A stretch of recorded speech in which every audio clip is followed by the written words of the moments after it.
Boa noite, professor. A importância desse um ponto fora de casa, quando o Bahia não consegue vencer aqui desde 2014, porém conseguiu parar um adversário complicado que dos últimos 7 jogos só perdeu um dentro de casa. Cara, a gente já sabia que era um jogo muito difícil, né? A equipe do Criciúma vem de ótimos resultados, não só dentro de casa como fora também.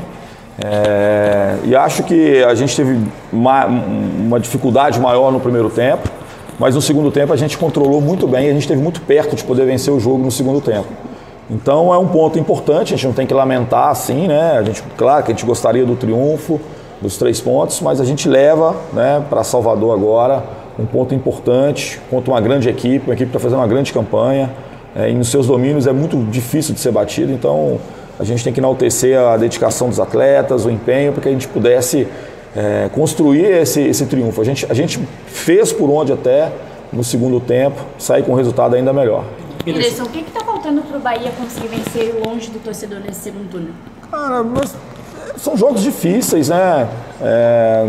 Eu acho que hoje a gente teve uma atuação de um time que poderia vencer. Criamos situações, no segundo tempo principalmente, criamos situações claras ali, muito perto de poder fazer o gol. É detalhe, hoje eu acho que foi o detalhe.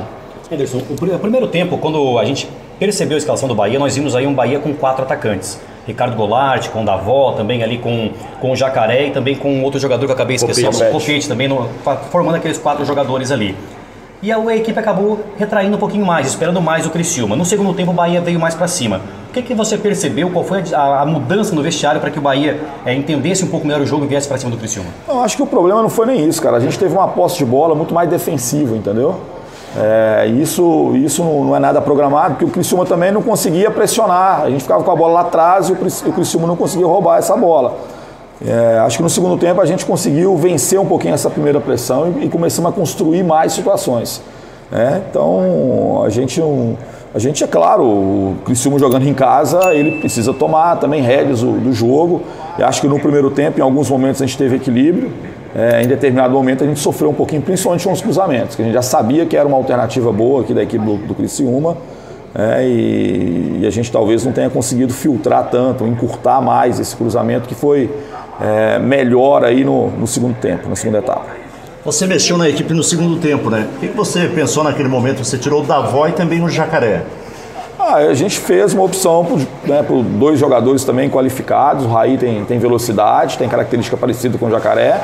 O Ítalo, apesar de não ser um jogador como o Davó, né? O Davó é um jogador muito potente. O Ítalo tem muita inteligência para jogar ali, um jogador muito hábil, né, nas tomadas de decisão.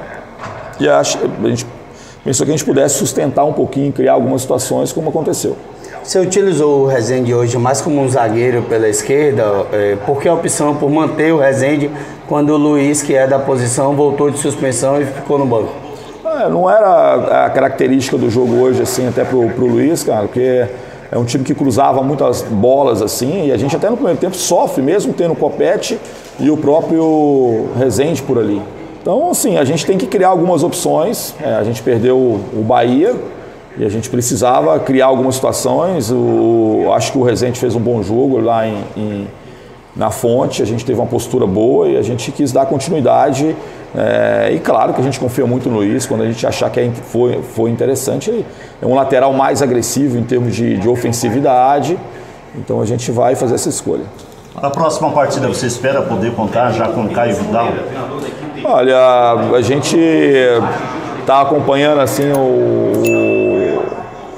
o trabalho do Caio. O Caio chegou no período de transição, ele não estava liberado para poder iniciar os trabalhos ainda.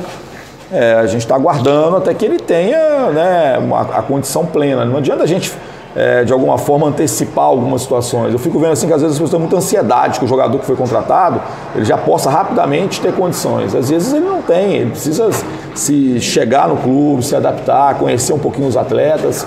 E eu sou muito tranquilo quanto a isso, assim. Eu não tenho essa ansiedade. Eu sei que é preciso que esses jogadores fiquem à disposição na melhor condição possível. Então, assim que ele tiver realmente nessas condições, é claro que esse é um jogador que a gente vai utilizar. Reta final de Campeonato Brasileiro, Wenderson. Qual é a importância desse 1 ponto fora de casa conquistado hoje e a busca agora de mais 3, quem sabe, diante do Sport? Cara, é extremamente importante, né? Se a gente tivesse pontuado nos jogos fora de casa que a gente não conseguiu, né? A gente teria talvez uma pontuação muito diferente. Então é importante. Quando não dá para poder vencer, a gente não perde, né? A gente não deixa o adversário somar pontos, 3 pontos em cima de você, e a gente cria uma situação de poder levar 1 ponto para casa, né? Se a gente fizer o nosso papel dentro de casa, a gente vai sempre somando a cada 2 jogos 4 pontos. Então, assim, a gente vai projetando sempre uma pontuação, e aí isso é importante. Campeonato de pontos corridos é importante pontuar sempre, né? E uma coisa que foi muito importante hoje pra gente é ficar sem sofrer gols, né? A gente estava vencendo jogos em casa, mas sofrendo gols. Acho que hoje a equipe sofreu no primeiro tempo, mas no segundo tempo teve estabilidade para poder quase não dar chance nenhuma à equipe do Criciúma. Anderson, para finalizar, saindo do Bahia. Ontem, infelizmente, o futebol teve uma perda gigantesca. E a pergunta que eu faço é a seguinte: o que representou para o Anderson Moreira a pessoa Elê Pinheiro? Seu Elê foi assim, uma pessoa muito iluminada, assim, né? Como ser humano, como dirigente de futebol, eu aprendi muito. Como ser humano, assim, eu aprendi muito, assim, das convicções, né? Ele teve muito êxito na vida profissional, assim, né? Sempre esteve à frente do seu tempo. Conduziu um clube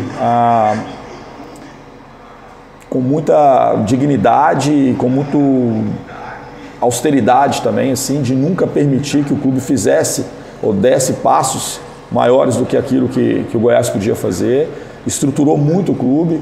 Então, assim, é uma perda enorme de uma pessoa que se dedicou quase que a vida inteira, assim. Ele foi eleito presidente do Goiás, se eu não estou enganado, com 26 anos ou 28 anos. 26 anos. Então, assim, ele passou uma vida inteira, 60 anos da sua vida praticamente dentro de um clube, se dedicando, né?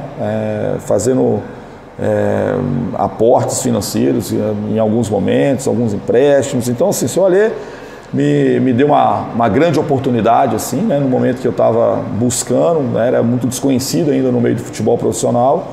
E eu só tenho gratidão, né, pela pessoa, pelo presidente, né, e agora que ele possa, né, descansar em paz, que a família se sinta abraçada aí nesse momento, que é claro que é muito difícil, né, para todos que o conheceram.